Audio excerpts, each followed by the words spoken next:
ಆಚಾರ್ಯ. ಪ್ರೋಷ್ಠೀಶ ವಿಗ್ರಹ ಸುನಿಷ್ಠೀವನೋದ್ಧತ ವಿಶಿಷ್ಟಾಂಬುಚಾರಿ ಜಲಧೇ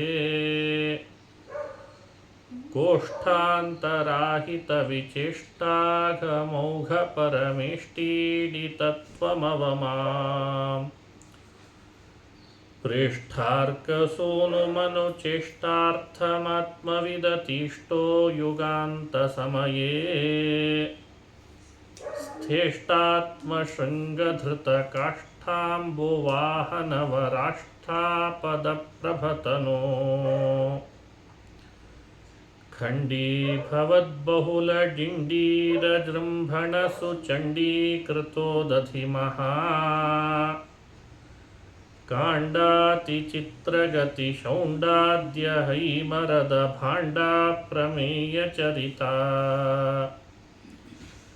ಚಂಡಾಶ್ವಕಂಠಮದ ಶುಂಡಾಲ ದುರ್ಹೃದಯ ಗಂಡಾಭಿಕಂಠಕರದೋಶ್ಚಂಡಾಮರೇಶಹಯ ತುಂಡಾಕೃತೆ ದೃಶಮಖಂಡಾಮಲಂ ಪ್ರದಿಶ ಮೇ ಕೂರ್ಮಾಕೃತೆ ತ್ವವತು ನರ್ಮಾತ್ಮ ಪೃಷ್ಠಧೃತ ಭರ್ಮಾತ್ಮ ಮಂದರಗಿರೇ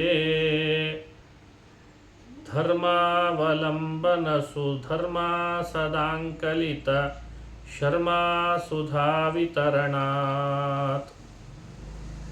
ದುರ್ಮಾನರಾಹುಮುಖ ದುರ್ಮಾಯಿ ದಾನವ ಸುಮರ್ಮಾಭಿಭೇದನ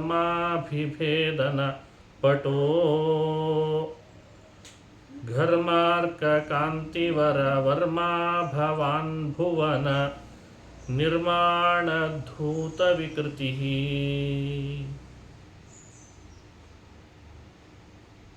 ಇವತ್ತು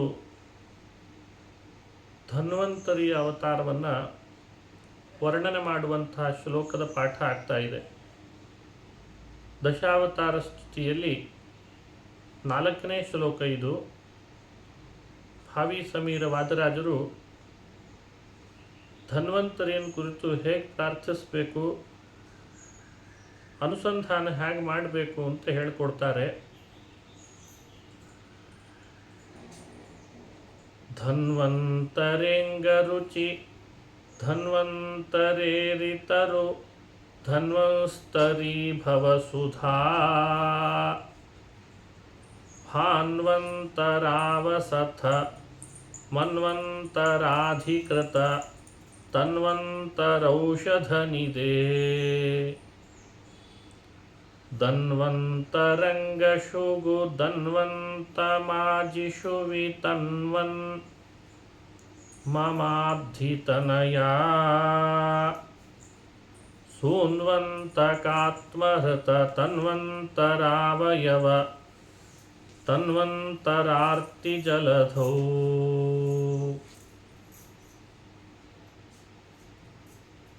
ಇನ್ನೊಮ್ಮೆ ಶ್ಲೋಕ ಅನುಸಂಧಾನ ಮಾಡಬೇಕು.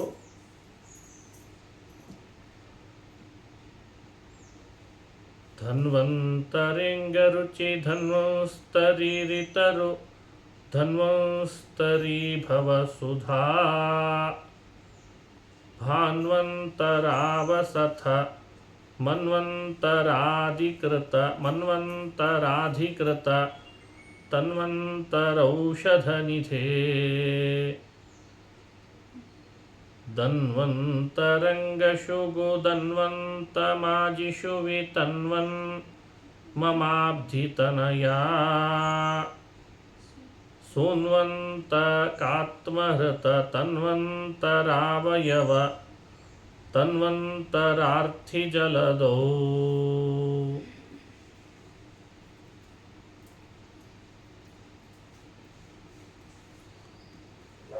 ಪದವಿಭಾಗ ಮಾಡಿಕೊಳ್ಬೇಕದನ್ನು.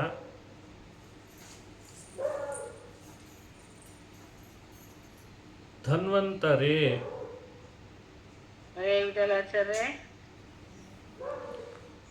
ಧನ್ವಂತರೇ ಧನ್ವಂತರೇ ಅಂತ ಅದು ಪದವಿಭಾಗ ಮಾಡಿಕೊಳ್ಳುವಾಗ ಸಂಬೋಧನ ಪ್ರಥಮ ವಿಭಕ್ತಿ. ಅಂಗರುಚಿ ಧನ್ವಂತರೇ ಮತ್ತೊಂದು ಪದ ಇದೆ, ಅದನ್ನು ಗಮನಿಸಬೇಕು. ಧನ್ವಂತರೇ ಅಂಗರುಚಿ, ಅಂಗರುಚಿ ಧನ್ವಂತರೇ ಅರಿತರು, ಅರಿತರು ಧನ್ವನ್, ಅರಿತರು ಧನ್ವನ್ ಅಂತ ಬೇರೆ ಪದ, ಮೂರನೇ ಪದ ಅದು.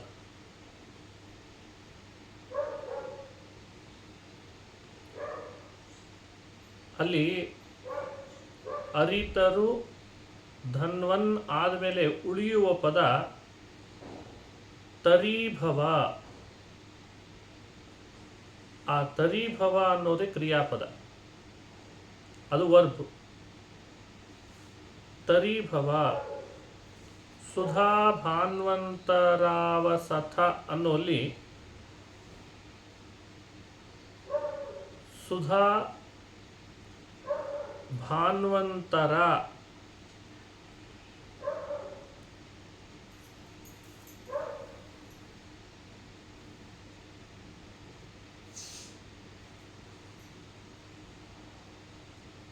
ಸುಧಾಭಾನು,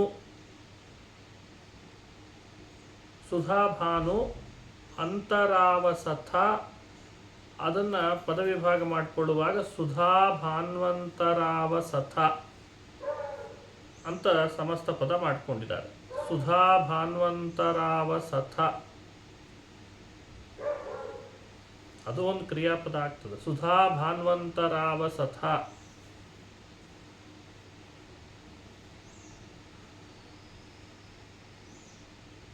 ಹೀಗೂ ಹೇಳ್ಬೋದು, ಸುಧಾಭಾನೌ ಅಂತರಾವಸಥ. ಹಾಗೆ ಸುಧಾಭಾನೌ ಅಂತರಾವಸಥ. ಮುಂದೆ ಮನ್ವಂತರಾಧಿಕೃತ ತನ್ವಂತರೌಷಧ ನಿಧೇ. ಮನ್ವಂತರಾಧಿಕೃತ, ಮನ್ವಂತರಾಧಿಕೃತ ತನ್ವಂತರ, ಅಲ್ಲಿಗೊಂದು ಅನ್ವಯ.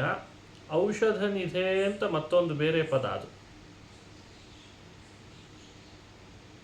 ಎರಡನೇ ಪಾದ ಆಯಿತು. ಮೂರನೇ ಪಾದ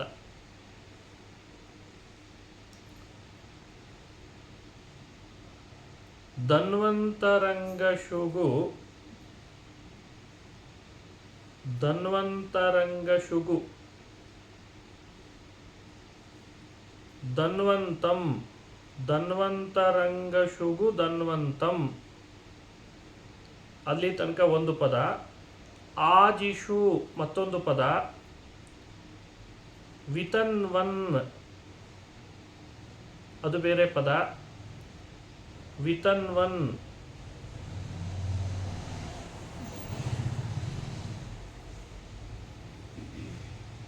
ಆಜಿಷು ವಿತನ್ವನ್.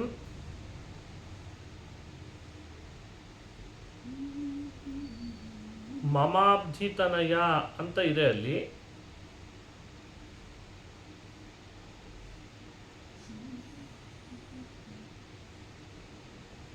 ವಿತನ್ವನ್ ಮಮ ಅಬ್ಧಿತನಯ.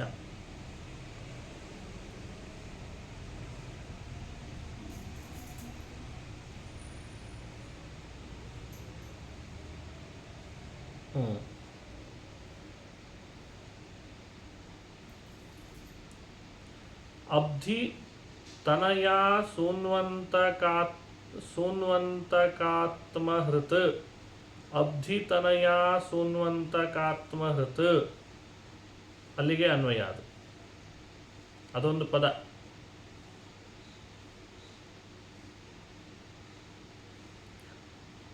ಅತನ್ವಂತರಾವಯವ, ಅತನ್ವಂತರಾವಯವ. ತನ್ವಂತರಾರ್ತಿ ಅದು ಬೇರೆ ಪದ. ತನ್ವಂತರಾರ್ತಿ, ತನ್ವಂತರ. ಹೀಗೆ ಅಬ್ಧಿತನಯ ಸೂನ್ವಂತಕಾತ್ಮಹೃತ್ ತನ್ವಂತರಾರ್ತಿ. ಹೃದ ಅತನ್ವಂತರಾರ್ತಿ ಅಲ್ಲಿಗೆ ಅನ್ವಯ. ತನ್ವಂತರ ಜಲನಿಧೌ. ಇಷ್ಟು ಪದವಿಭಾಗ. ಇನ್ನೊಮ್ಮೆ ನೋಡ್ಕೊಳ್ಳೋಣ. ಧನ್ವಂತರೇ ಅಂಗರುಚಿ ಧನ್ವಂತರೇ ಅರಿತರು ಧನ್ವನ್ ಸಮಸ್ತ ಪದ ಅರಿತರು ಧನ್ವನ್ ತರೀಭವ ಸುಧಾ ಭಾನ್ವಂತರಾವಸಥ ಸುಧಾ ಭಾನ್ವಂತರಾವಸಥ ಅನ್ನೋಲ್ಲಿ ಸುಧಾ ಭಾನೌ ಅಂತರಾವಸಥ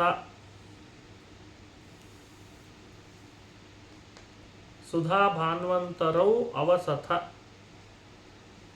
ಸುಧಾ ಭಾನೌ ಅವಸಥ ಅಂತರಾವಸಥ ಸುಧಾ ಭಾನ್ವಂತರಾವಸಥ ಸಮಸ್ತ ಪದ ಕಾಣಿಸ್ತದೆ. ಸುಧಾ ಭಾನ್ವಂತರಾವಸಥ ಅನ್ನೋಲ್ಲಿ ಇವರೇನು ಮಾಡಿದ್ದಾರೆ, ಸುಧಾ ಭಾನು ಅಂತರಾವಸಥ ಅಂತ ಮಾಡಿದ್ದಾರೆ.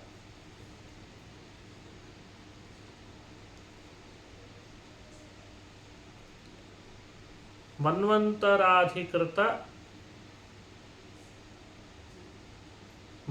ಮನ್ವಂತರಾಧಿಕೃತ ತನ್ವಂತರ ಔಷಧ ನಿಧೆ ಧನ್ವಂತರಂಗಶುಗು ಧನ್ವಂತಂ ಆಜಿಷು ವಿತನ್ವನ್ ಮಮ ಅಬ್ಧಿತನಯ ಸೋನ್ವಂತಕಾತ್ಮಹೃದ ತನ್ವಂತರಾವಯವ ತನ್ವಂತರಾರ್ಥಿ ತನ್ವಂತರ ತನ್ವಂತರ ಆರ್ತಿ ಜಲನಿಧೌ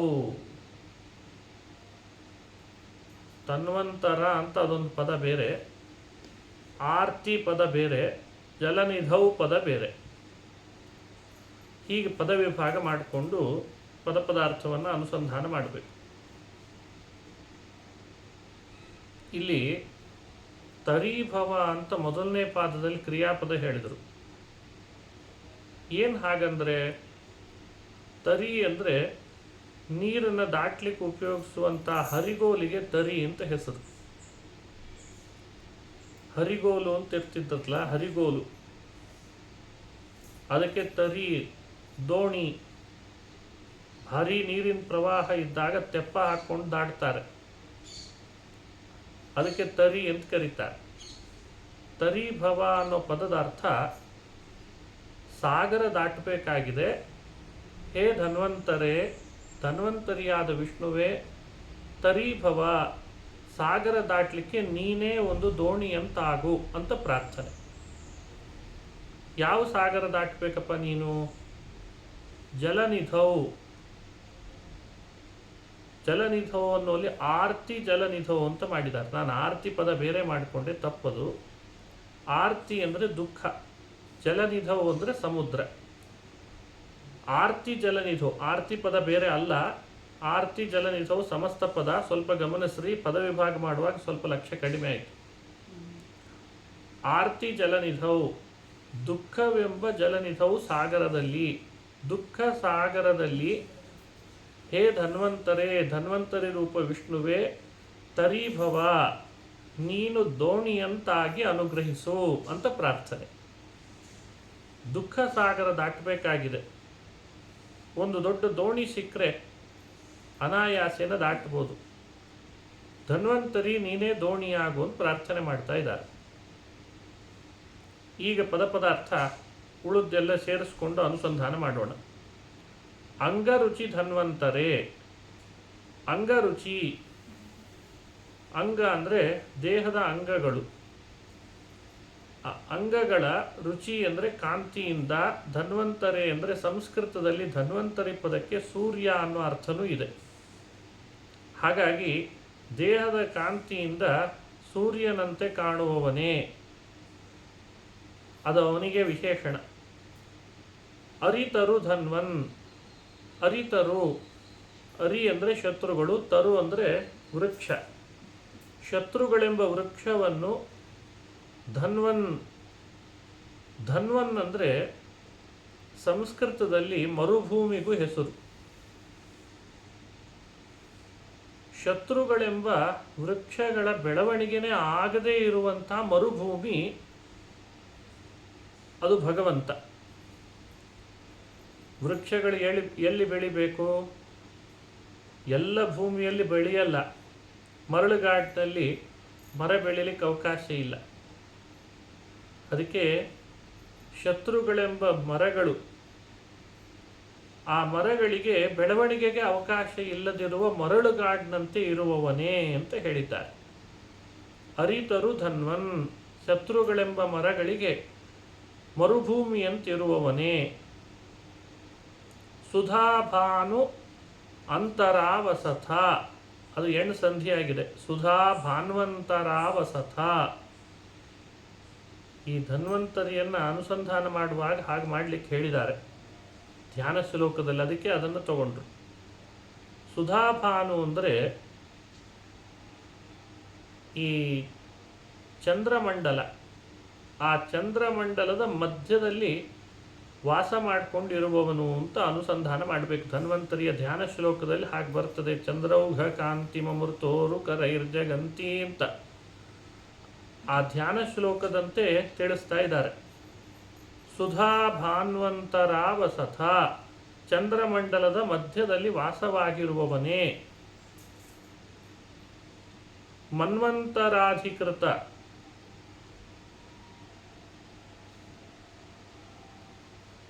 ತನ್ವಂತರ, ಮನ್ವಂತರಾಧಿಕೃತ ತನ್ವಂತರೌಷಧ ನಿಧೆ ಅನ್ನೋಲಿ ಮನ್ವಂತರಾಧಿಕೃತ ತನ್ವಂತರ ಎರಡು ಬಾರಿ ಆಗಿದೆ. ಆದ್ದರಿಂದ ಆ ಅವತಾರವನ್ನು ಹಾಗೆ ವರ್ಣಿಸ್ತಾರೆ. ಮನ್ವಂತರ ಆದಿ, ಸ್ವಯಂಭುವ ಮನ್ವಂತರ ಅದು ಮೊದಲನೇ ಮನ್ವಂತರ. ಸ್ವಯಂಭುವ ಮೊದಲಾದಂತಹ ಮನ್ವಂತರಗಳ ಬೇರೆ ಬೇರೆ ಕಾಲಗಳಲ್ಲಿಯೂ ಅಧಿಕೃತ ತನ್ವಂತರ, ಅವತಾರ ಮಾಡಿದಂತಹ ಬೇರೆ ಬೇರೆ ರೂಪವುಳ್ಳವನೇ. ಔಷಧ ನಿಧೆ, ಔಷಧಿಗಳ ನಿಧಿ ಎನಿಸಿದವನೇ.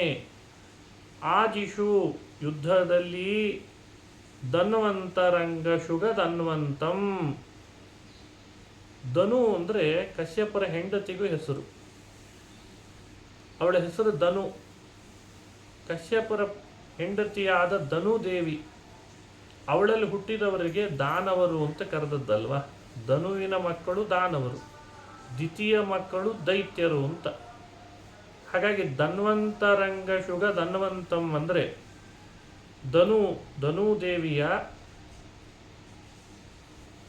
ಅಂತರಂಗ ಮನಸ್ಸನ ಶುಕು ದುಃಖದ ಶುಗುಧನ್ವಂತಂ ಅಂದರೆ ಅವಳ ಒಳಗಿರುವಂತಹ ದುಃಖವನ್ನು ಇನ್ನೂ ಹೆಚ್ಚು ಮಾಡುವವನು. ಯಾಕಂದರೆ ದಾನವರನ್ನೆಲ್ಲ ಇವನು ಯುದ್ಧ ಮಾಡಿ ಮಾಡಿ ಕೊಂದರೆ ಮಕ್ಕಳು ಸತ್ರಲ್ಲ ಅಂತ ಅತಿ ದುಃಖ ಪಡೋಳು ಯಾರು?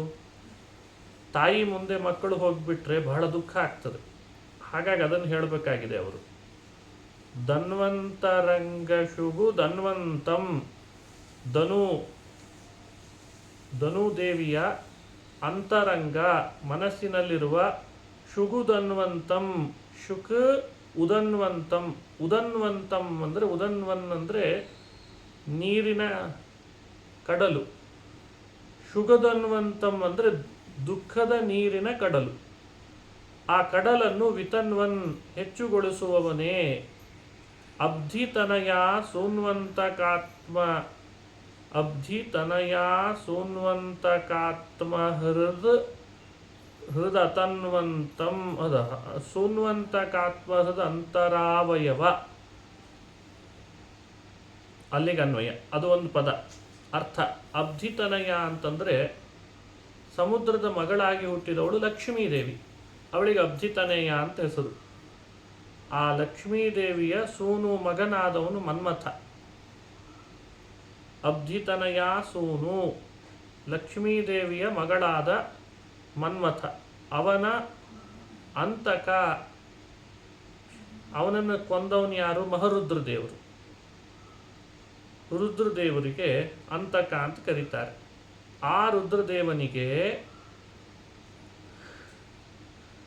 ಆತ್ಮಹೃತ, ಅವನ ಮನಸ್ಸನ್ನು ಅಪಹರಿಸಿದಂತಹ ಅತನ್ವಂತರಾವಯವ, ಅತನು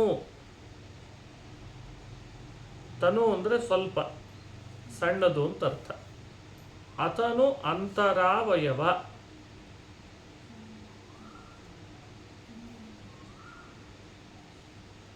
ಬಹಳಷ್ಟು ಶೋಭಿಸುವಂತಹ ಅವಯವ, ಅಂತರಾವಯವ, ದೇಹದ ಕಾಂತಿ ಉಳ್ಳವನೇ, ಅವಯವಗಳುಳ್ಳವನೇ. ಅವರೇನು ಮಾಡಿದ್ದಾರೆ? ಅಭಿವೃದ್ಧವಾದ ತುಂಬಿದ ಅಂಗ ಸೌಷ್ಠವ ಉಳ್ಳವನೇ ಅಂತ ಬರೆದಿದ್ದಾರೆ.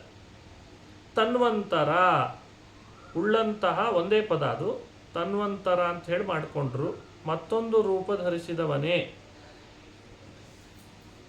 ರುದ್ರದೇವರ ಮನಸ್ಸನ್ನು ಮೋಹಗೊಳಿಸುವಂತೆ ಮಾಡಿದ ಮೋಹಿನಿ ರೂಪ ಧರಿಸಿದವನೇ ಅಂತ ಹೇಳಬೇಕಾಗಿದೆ. ಹಾಗಾಗಿ ಅದು ಒಂದೇ ಪದ. ಅಬ್ಧಿತನಯ ಸೂನ್ವಂತಕಾತ್ಮಹೃದ ತನ್ವಂತರಾವಯವ ತನ್ವಂತರ. ಅಬ್ಧಿತನಯ, ಸಮುದ್ರದ ಮಗಳಾದ ಲಕ್ಷ್ಮೀದೇವಿಯ ಸೂನು, ಮಗನಾದ ಅಂತಕ, ಮನ್ಮಥನಿಗೆ ಅಂತಕ, ಶತ್ರುವೆನಿಸಿದ ಮಹರುದ್ರನ ಆತ್ಮ ಮನಸ್ಸನ್ನು ಹೃತ ಅಪಹರಿಸಿದಂತಹ ಅತನ್ವಂತರಾವಯವ ತನ್ವಂತರ. ಬಹಳಷ್ಟು ಸೌಷ್ಠವ ಅಂಗಗಳಿಂದ ಶೋಭಿಸುವ, ಅಂಗಸೌಷ್ಠವದಿಂದ ಶೋಭಿಸುವ ತನ್ವಂತರ, ಮತ್ತೊಂದು ರೂಪವನ್ನು ಧರಿಸಿದಂತಹ ಹೇ ಧನ್ವಂತರೇ, ಧನ್ವಂತರಿ ರೂಪಿ ಪರಮಾತ್ಮನೇ, ಮಮ ನನ್ನ ಆರ್ತಿ ಜಲಧೌ, ದುಃಖ ಸಮುದ್ರವನ್ನು ದಾಟಬೇಕು ಅನ್ನೋ ಕಾರಣಕ್ಕೆ ತರೀಭವ, ನೀನೇ ದೋಣಿಯಾಗು ಅಂತ ಇಷ್ಟು ಪ್ರಾರ್ಥನೆ. ಎಲ್ರಿಗೂ ಅರ್ಥ ಆಯ್ತು ಅಂದ್ಕೊಳ್ತೇನೆ. ಇನ್ನೊಂದ್ಸಲಿ ಪದಾರ್ಥ ನೋಡ್ಬಿಡೋಣ. ಅಂಗರುಚಿ ಧನ್ವಂತರೇ, ಅಂಗ ದೇಹದ ಅಂಗಗಳ ರುಚಿ ಕಾಂತಿಯಿಂದಲೇನೆ ಧನ್ವಂತರೇ, ಸೂರ್ಯನಂತೆ ಇರುವ. ಅರಿತರು ಧನ್ವನ್, ಶತ್ರುಗಳೆಂಬ ವೃಕ್ಷಗಳಿಗೆ ಮರಳುಗಾಡಿನಂತಿರುವವನೇ. ಸುಧಾ ಭಾನ್ವಂತರಾವಸಥ, ಚಂದ್ರಮಂಡಲದ ಮಧ್ಯದಲ್ಲಿ ಶೋಭಿಸುವನೇ. ಮನ್ವಂತರಾಧಿಕೃತ ತನ್ವಂತರೌಷಧ ನಿಧೆ. ಮನ್ವಂತರ, ಸ್ವಯಂಭುವ ಮೊದಲಾದ ಬೇರೆ ಬೇರೆ ಮನ್ವಂತರಗಳ ಕಾಲದಲ್ಲಿ ಅಧಿಕೃತ ತನ್ವಂತರ ಅವತರಿಸಿ ಬಂದವನೇ. ಔಷಧ ನಿಧೆ, ಔಷಧಿಗಳಿಗೆ ನಿಧಿಯಾದವನೇ. ಆಜಿಷು ಯುದ್ಧಗಳಲ್ಲಿ ಧನ್ವಂತರಂಗ ಶುಗ ಧನ್ವಂತಂ, ಧನ್ವಂತರಂಗ ಶುಗು ಧನ್ವಂತಂ. ಧನುದೇವಿಯ ಅಂತರಂಗ ಮನಸ್ಸಿನಲ್ಲಿ ಬಂದ ಶುಗುಧನ್ವಂತಂ ಅಂದರೆ ದುಃಖದ ಕಡಲನ್ನು ವಿತನ್ವನ್ ನಿರ್ಮಾಣ ಮಾಡ್ತಾ ಇರುವವನೇ. ವಿತನ್ವನ್ ಅಂತ, ವಿತನ್ವನ್ ಅಂದರೆ ನಿರ್ಮಾಣ ಮಾಡುವವನೇ. ಉದನ್ವಂತಂ ಅಂದರೆ ಸಮುದ್ರ, ಶುಗುಧನ್ವಂತಂ ಅಂದರೆ ದುಃಖದ ಸಮುದ್ರವನ್ನು ವಿತನ್ವನ್ ನಿರ್ಮಾಣ ಮಾಡುವವನೇ ಅಂದರೆ ಅವಳ ದುಃಖವನ್ನು ಹೆಚ್ಚಿಸುವವನು ಅಂತ ಅರ್ಥ. ಅಬ್ಧಿತನಯ ಸುನ್ವಂತಕಾತ್ಮಹೃದ ತನ್ವಂತರಾವಯವ ತನ್ವಂತರ. ಅಬ್ಧಿತನಯ, ಸಮುದ್ರದ ಮಗಳಾದ ಲಕ್ಷ್ಮೀದೇವಿಯ ಸೂನು, ಮಗನಾದ ಮನ್ಮಥನ, ಅಂತಕ ಸಂಹಾರಕನಾದ ರುದ್ರದೇವನ ಆತ್ಮ ಮನಸ್ಸನ್ನು ಹೃತ ಅಪಹರಿಸಿದಂತಹ ಅತನ್ವಂತರಾವಯವ ತನ್ವಂತರ. ಬಹಳ ಸುಂದರವಾದ ಮತ್ತೊಂದು ರೂಪ, ಮೋಹಿನಿ ಅಂತ ರೂಪ ಧರಿಸಿದ ಹೇ ಧನ್ವಂತರೇ, ಧನ್ವಂತರಿ ರೂಪಿ ವಿಷ್ಣುವೇ, ಮಮ ನನ್ನ ಆರ್ತಿ ಜಲಧೌ ದುಃಖ ಸಾಗರವನ್ನು ದಾಟಲು ತರೀಭವ ನೀನೇ ದೋಣಿಯಾಗು, ತರೀಭವ ದೋಣಿಯಾಗು. ಎಷ್ಟು ಅದ್ಭುತ ಇದೆ ಶ್ಲೋಕ ಇದು. ಆದರೆ ಅಲ್ಲಲ್ಲಿ ಸಂಧಿಗಳಾಗಿದೆ, ಅದನ್ನು ಬಿಡಿಸ್ಕೊಳ್ಳೋದು ಸ್ವಲ್ಪ ಕಠಿಣ. ನೋಡ್ಕೊಳ್ಬೇಕು ಅದನ್ನು, ಯಾವುದು ವಿಶೇಷಣ ಯಾವ ವಿಭಕ್ತಿಗೆ ನಿಂತಿದೆ ಅದನ್ನು ಸರಿಯಾಗಿ ನೋಡಿಕೊಂಡ್ರೆ ಅರ್ಥ ಆಗ್ತದೆ. ಧನ್ವಂತರೇಂಗ ರುಚಿ ಧನ್ವಂತರೇರಿತರು ಧನ್ವಂಸ್ತರಿ ಭವ ಸುಧಾ ಭಾನ್ವಂತರಾವಸಥ ಮನ್ವಂತರಾಧಿಕೃತ ತನ್ವಂತರೌಷಧ ನಿಧೇ. ಧನ್ವಂತರಂಗಶುಗು ಧನ್ವಂತಮಾಜಿಷು ವಿತನ್ವನ್ ಮಮಾಬ್ಧಿತನಯಾ ಸುನ್ವಂತಕಾತ್ಮಹೃದ ತನ್ವಂತರಾವಯವ ತನ್ವಂತರಾರ್ತಿ ಜಲಧೌ. ಪದಪದಾರ್ಥ ಆಯಿತು. ಶ್ಲೋಕ ಹೇಗೆ ಹೇಳೋದು ಅಂತ ಚಿಂತಿಸಿದ್ವಿ. ಪದವಿಭಾಗ ಮಾಡುವಾಗ ಸ್ವಲ್ಪ ಹೆಚ್ಚು ಕಡಿಮೆ ಆಗಿರ್ತದೆ, ಅದರ ಅರ್ಥ ಹೇಳಿದಾಗ ಸ್ಪಷ್ಟ ಆಗಿರ್ತದೆ. ಈಗ ಭಾವಾರ್ಥ ಏನು, ಅದರ ಫಲ ಏನು ಅಂತ ನೋಡ್ಬೋದು. ರಾಜರು ಧನ್ವಂತರಿ ರೂಪಿ ಭಗವಂತನ ಸ್ತೋತ್ರ ಮಾಡ್ತಾ ಮೋಹಿನಿಯ ರೂಪವನ್ನು ಸೇರಿಸಿ ಅನುಸಂಧಾನ ಮಾಡಿಸ್ತಾರೆ. ಆಗ ಧನ್ವಂತರಿಯಾಗಷ್ಟೇ ಬಂದದ್ದು ಅಲ್ಲಲ್ಲ, ಧನ್ವಂತರಿ ಅಮೃತ ಕಲಶ ತಂದ, ಆಮೇಲೆ ಅವನೇ ಧನ್ವಂತರಿ ಮೋಹಿನಿಯೂ ಆಗಿ ಶಿವನನ್ನು ಮೋಹಿಸಿದ ಅಂತ ಒಂದು ಕಥೆ ಇದೆ ಭಾಗವತದಲ್ಲಿ. ಅದನ್ನೂ ಸಂಗ್ರಹಿಸಬೇಕು ಅನ್ನೋ ಕಾರಣಕ್ಕೆ ಸೇರಿಸಿ ವರ್ಣನೆ ಮಾಡಿದ್ದಾರೆ. ಹಾಗಾದರೆ ಈ ಶ್ಲೋಕದ ಫಲ ಏನು? ಚೆನ್ನಾಗಿ ಪಾರಾಯಣ ಮಾಡಿದರೆ, ಸ್ತೋತ್ರ ಮಾಡಿದರೆ, ಒಂದು ನಮ್ಮ ದೇಹದೊಳಗಿರುವ ಕಾಂತಿ ಹೆಚ್ಚಿಸ್ತದೆ. ಯಾಕಂದರೆ ಭಗವಂತನ ದೇಹದ ಕಾಂತಿ ಅಷ್ಟು ಅದ್ಭುತ ಅಂತ ವರ್ಣಿಸ್ತಾ ಫಲ ನಮಗೆ ಹೇಳ್ತಾರದು. ಅಂಗರುಚಿ ಧನ್ವಂತರೇ, ದಿನಾ ಧನ್ವಂತರಿಯ ಸ್ಮರಣೆ ಮಾಡಿದರೆ ಅಂಗಸೌಷ್ಠವ ಉಂಟಾಗ್ತದೆ. ಮನುಷ್ಯರಿಗೆ ಅದು ಅಪೇಕ್ಷಿತವೇ, ಸ್ತ್ರೀ ಪುರುಷರಿಗೆ ಅಪೇಕ್ಷಿತವೇ. ಅದು ನಾನು ಎಲ್ರಿಗೆ ಚೆನ್ನಾಗಿ ಕಾಣಬೇಕು, ನನ್ನ ದೇಹದಲ್ಲಿ ಒಂದು ಪ್ರಭೆ ಬರಬೇಕು ಅಂತ. ಅದನ್ನು ನೀಡುವವನು ಧನ್ವಂತರಿ ಅಂತ ಅಭಿಪ್ರಾಯ. ಶತ್ರುಗಳು ಯಾವತ್ತೂ ನಮಗೆ ಇಲ್ಲ ಅಂತ ಆಗಬೇಕಾದರೂ ಧನ್ವಂತರಿಯ ಸ್ಮರಣೆ ಮಾಡಬೇಕು. ಅದು ಎರಡನೇ ವಿಶೇಷಣ ನೋಡಿದ್ವಿ. ಅರಿತರು ಧನ್ವನ್, ಶತ್ರುಗಳೆಂಬ ಮರಗಳಿಗೆ ಮರುಭೂಮಿ ಎನಿಸಿದವ ಅಂದರೆ ಬೆಳವಣಿಗೆಗೆ ಅವಕಾಶ ಇಲ್ಲ, ಶತ್ರುಗಳ ಬೆಳವಣಿಗೆನೇ ಅವರ ಹುಟ್ಟು ಅಡಗಿಸ್ತಾನೆ ಅಂತ ಅರ್ಥ. ಹೀಗೆ ಧನ್ವಂತರಿಯ ಸ್ಮರಣೆ ಮಾಡುವಾಗ ಚಂದ್ರಾಂಶು ಮಂಡಲಗತಂ ಅಂತನೋ ಭಗವತ್ಪಾದರ ಮಾತಿನಂತೆ ಚಂದ್ರಮಂಡಲದ ಮಧ್ಯದಲ್ಲಿ ನೆಲೆಸಿರುವವ ಅಂತ ಸ್ಮರಣೆ ಮಾಡಬೇಕಂತ. ಚಂದ್ರ ಆರೋಗ್ಯಕಾರಕ. ಮಾನವ, ಬದರ, ಸಿಂಧು ಅಂತ ಚಂದ್ರನಿಗೆ 3 ಹೆಸರುಗಳಿವೆ. ಅವನ ಅಮೃತದ ಕಿರಣಗಳು ಸೋಕಿದ್ರಿಂದ ಮನುಷ್ಯನ ರೋಗಗಳು ದೂರ ಆಗ್ತವೆ. ಹಾಗಾಗಿ ಚಂದ್ರಮಂಡಲವಾಸಿ ಅಂತ ಸ್ಮರಣೆ ಮಾಡಿದರೆ ಮತ್ತೊಂದು ಅರ್ಥದಲ್ಲಿ ಅನೇಕ ರೋಗಗಳ ಪರಿಹಾರಕ್ಕೆ ಕಾರಣ ಆಗ್ತದೆ. ಒಂದೇ ಬಾರಿ ನಡೆದದ್ದು ಅಂತಲ್ಲ. ಧನ್ವಂತರಿ ಅವತಾರದ ಬಗ್ಗೆ ಭಾಗವತ ತಾತ್ಪರ್ಯಗಳನ್ನು ನೋಡಿಕೊಂಡ್ರೆ ಗೊತ್ತಾಗ್ತದೆ. ಬೇರೆ ಬೇರೆ ಬಾರಿ ಧನ್ವಂತರಿಯಾಗಿ ಭಗವಂತ ಅವತರಿಸಿದ್ದಿದೆ. 8ನೇ ಸ್ಕಂಧದಲ್ಲಿಯೂ ಬರ್ತದೆ, 9ನೇ ಸ್ಕಂಧದಲ್ಲಿಯೂ ಭಾಗವತದಲ್ಲಿ ಧನ್ವಂತರಿ ಅವತಾರ ವರ್ಣಿಸ್ತಾರೆ. ಆಯುರ್ವೇದದ ದ್ರಷ್ಟಾರ ಆದ ಅಂತ ಬರ್ತದೆ 9ನೇ ಸ್ಕಂಧದಲ್ಲಿ. ಹಾಗಾಗಿ ಮನ್ವಂತರ 1ರಲ್ಲೇ ಅವತರಿಸಿದ ಅಂತಲ್ಲ, ಬೇರೆ ಬೇರೆ ಮನ್ವಂತರದಲ್ಲಿಯೂ ಅವತರಿಸಿದಾನೆ ಧನ್ವಂತರಿ ಅನ್ನೋ ಹೆಸರಿನಿಂದ. ಆ ವಿಷಯ ತಿಳಿಸ್ಬೇಕಾಗಿತ್ತು. ಅದಕ್ಕೆ ರಾಜರು ಮನ್ವಂತರಾಧಿಕೃತ ತನ್ವಂತರ ಅಂತ ಶಬ್ದ ಹಾಕಿದ್ದಾರೆ. ತನು ಅಂದರೆ ರೂಪ, ತನ್ವಂತರ ಅಂದರೆ ಬೇರೆ ಬೇರೆ ಕಾಲದಲ್ಲಿ ಅವತರಿಸಿದವನು. ಒಬ್ಬನೇ ಬೇರೆ ಬೇರೆ ಕಾಲದಲ್ಲಿ ಅವತರಿಸಿದಾನೆ, ಬೇರೆ ಬೇರೆ ರೂಪನಾಗಿದ್ದಾನೆ. ಔಷಧಿಗಳ ನಿಧಿ ಇದರಿಂದ ಅಂತೂ ಸ್ಪಷ್ಟ ಆಗ್ತದೆ. ರೋಗ ರುಜಿನಗಳು ಬರಬಾರದು ಅಂತ ಇದ್ದವರು ಔಷಧಿಗಳ ತವನಿಧಿಯಾದ ಧನ್ವಂತರಿಯನ್ನು ಸ್ಮರಣೆ ಮಾಡಬೇಕು. ಎಂಥ ಕಾಯಿಲೆ ಇದ್ರೂ ವಾಸಿ ಆಗ್ತದೆ. ಗುಲ್ಮ, ಅಪಸ್ಮಾರ, ಕುಷ್ಠ ಇಂಥ ಕಾಯಿಲೆಗಳನ್ನೇ ವಾಸಿ ಮಾಡಿದ್ದಿದೆ.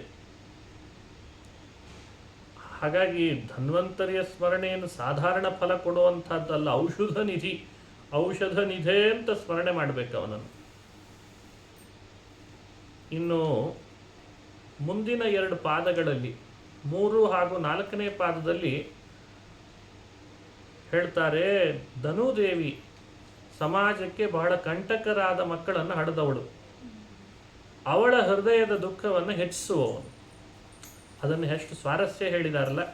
ಧನ್ವಂತರಂಗಶುಗು ಧನ್ವಂತಂ ವಿತನ್ವನ್, ಧನುದೇವಿಯ ಅಂತರಂಗದ ದುಃಖದ ಕಡಲನ್ನು ಹೆಚ್ಚುಗೊಳಿಸುವವ ಅಂತ. ಅಂದರೆ ಅವಳೇನು ಮಾಡ್ತಾಳೆ, ಬಹಳಷ್ಟು ಮಕ್ಕಳನ್ನು ಹಡೆದು ಭೂಮಿಗೆ ಭಾರಭೂತರನ್ನು ಮಾಡ್ತಾಳೆ. ಆ ದಾನವರೆಲ್ಲ ಹೋಗಿ ಬೇರೆ ಬೇರೆಯವರ ಮಕ್ಕಳನ್ನು ಕೊಂದದ್ರಿಂದ ಬಹಳಷ್ಟು ತಾಯಂದರಿಗೆ ದುಃಖ ಕೊಟ್ಟಿರ್ತಾರೆ ಅವರು. ಅದಕ್ಕೆ ಇವ ಏನು ಮಾಡ್ತಾನೆ, ಅವಳಲ್ಲಿ ಹುಟ್ಟಿರೋ ದಾನವರನ್ನೆಲ್ಲ ಕೊಂದು ಅವಳ ದುಃಖವನ್ನು ಹೆಚ್ಚಿಸ್ತಾನೆ. ಅಂದರೆ ತಾತ್ಪರ್ಯ ಏನು, ಯಾರು ಮತ್ತೊಬ್ಬರ ಮಕ್ಕಳನ್ನು ಹಿಂಸಿಸಿ ಅವರವರ ತಾಯಂದರಿಗೆ ಹಿಂಸೆ ದುಃಖ ಹೆಚ್ಚು ಮಾಡಿರ್ತಾರೋ ಭಗವಂತ ಆ ಕೊಂದವರನ್ನು ಸಂಹರಿಸಿ ಅವರ ತಾಯಂದರ ದುಃಖ ಹೆಚ್ಚು ಮಾಡ್ತಾನೆ. ಭಾರಿ ಅರ್ಥಗರ್ಭಿತವಾದ ಮಾತು. ಧನುದೇವಿಯ ಅಂತರಾಳದ ದುಃಖ ಕಡಲನ್ನು ಹೆಚ್ಚಿಸುವವ, ಇದು ಪೌರುಷ ಇರೋರು ಮಾಡುವ ಅದ್ಭುತವಾದ ಕಾರ್ಯಗಳಿವೆಲ್ಲ. ಭಾರಿ ಚಮತ್ಕಾರ ಇದೆ ಆ ಪದದಲ್ಲಿ. ಇನ್ನು ಲಕ್ಷ್ಮೀದೇವಿಯ ಮಗ ಅಂದರೆ, ಲಕ್ಷ್ಮೀ ಮಗ ಅಂದರೆ ಇನ್ನು ತನ್ನ ಮಗನೇ ಅಲ್ವೇ, ಭಗವಂತನಿಗೂ ಮಗನೇ ಆಗಬೇಕು. ಮನ್ಮಥ, ಆ ಮನ್ಮಥನ ಶತ್ರು ಅಂತಕನೆನಿಸಿದವನು ಶಿವ. ಶಿವನ ಮನಸ್ಸನ್ನು ಅಪಹರಿಸಿದವನು ಮತ್ತಿವನೇ ಅಂತ ನೋಡಿ. ಇದೆಲ್ಲ ಸಂಸ್ಕೃತದಲ್ಲಿ ಒಂದು ವಿಶೇಷ ಆವಿಷ್ಕಾರ ಅಂತಾರೆ ಇದಕ್ಕೆ. 12ನೇ ಶತಮಾನದಲ್ಲಿ ಗದಗಿನಲ್ಲಿ ಒಬ್ಬ ಕವಿಗಳು ಬಂದರು. ಅವರಿಗೆ ಬಹಳ ಅದ್ಭುತವಾದ ಕವಿತಾ ಶಕ್ತಿ. ತದನಂತರದಲ್ಲಿ ಕನಕದಾಸರು ವೀರನಾರಾಯಣನ ಸನ್ನಿಧಿಯಲ್ಲಿ ಮಹಾಭಾರತ ಬರೆದರು. ಅದಕ್ಕೆ ಭಾರತ ಕಥಾಮಂಜರಿ ಅಂತ ಹೆಸರಿಟ್ಟರು. ಇಂಥ ಒಂದು ವಿಶೇಷ ಆವಿಷ್ಕಾರವನ್ನು ಕನ್ನಡದಲ್ಲಿ ಮಾಡಿದರು. ಕೇಳಿರ್ತೇವೆ ನಾವೆಲ್ಲ ಅದನ್ನು. ಬಹಳ ಪ್ರಸಿದ್ಧವಾದದ್ದು ಮಹಾಭಾರತ ಕಥಾಮಂಜರಿ. ಅವನ ಮಗ ಇವನ ಮಗ, ಇವನ ಮಗ ಅವನ ಮಗ ಅಂತ ಸೇರಿಸಿ ಕೊನೆಗೆ ಮತ್ತೆ ಅಲ್ಲಿಗೆ ಬಂದಿರ್ತಾರೆ. ಅದು ಮತ್ತೊಂದು ಸಲ ಯಾವಾಗಲಾದರೂ ನೋಡೋಣ. ಬಹಳ ಅದ್ಭುತ ಶ್ಲೋಕಗಳವೆಲ್ಲ. ಪ್ರಕೃತ ರಾಜರು ಕೂಡ ಸಂಸ್ಕೃತದಲ್ಲಿ ಇದನ್ನು ಆವಿಷ್ಕಾರ ಮಾಡಿದ್ದಾರೆ.